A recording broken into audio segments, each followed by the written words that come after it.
Hello everyone, it's me Clayton. I just finished watching Castlevania Season 4, which is also set to be the final season of Castlevania, after the allegations that were sent to Warren Ellis.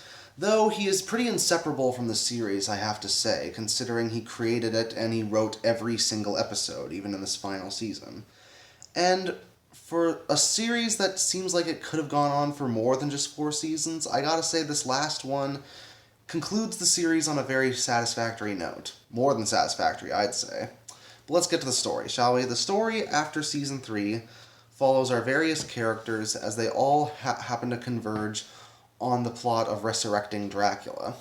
Trevor and Sypha are trying to take out as many demons as they can along the countryside. Alucard finds out what it means to truly be human again after a horrible betrayal last season. Isaac and Hector go through their own little storylines as Forge Masters, and we see Carmilla about when it comes to the plan that she's happens to have created, and how she's slowly descending into the Mad Queen that it seems like she'd always be. And of course, that's all I'll say about the story without spoiling anything. The story here really feels like a proper conclusion to the series, especially when it comes to the fact that all of your returning characters get at least 1 or 2 amazing action scenes, if not more so, throughout its 10-episode run. I did think that the last season was a bit too slow and a bit too, just boringly paced for my liking. And while there's still plenty of monologues and plenty of philosophical discussions in this season, almost every single episode has a few amazing action scenes, and it lets you know that Powerhouse Animation Studios, they went above and beyond with these scenes. These are some of the best animated fight scenes that I've seen from the series, or merely any animated show, for a good long while. And you can tell that they were just putting their all into it, since it was the last time we're going to see this particular series and these particular characters again. Granted, I know there's going to be a spin-off for the series, but we don't even know who's going to be in that spin-off or what it's going to be about. On top of that, there's even some new characters brought in with the old favorites. There's this really funny vampire named Varney who tries to be relevant throughout the season. He's got this subordinate named Ratko who's kind of like a male Striga in a way.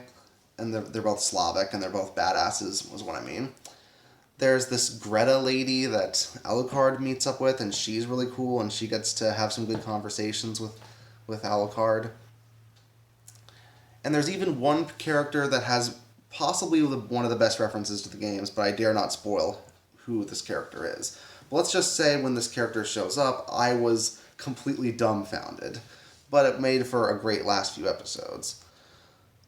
On top of that, it really does feel like every single major character gets a proper end to their arcs. No one feels left out.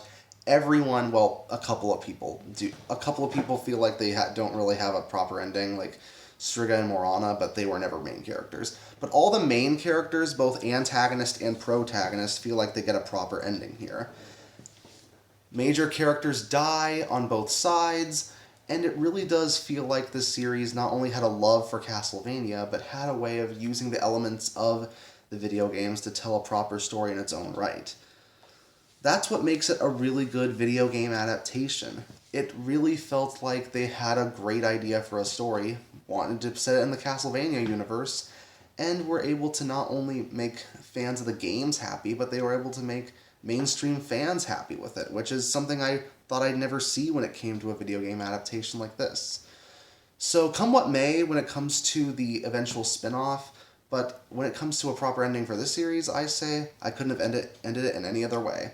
And when it comes to some shows that either go on way too long or just end on a bad note, this series lasted just as long as it needed to and ended on the best note possible. That's why I'm going to give it a 9 out of 10. See you next time.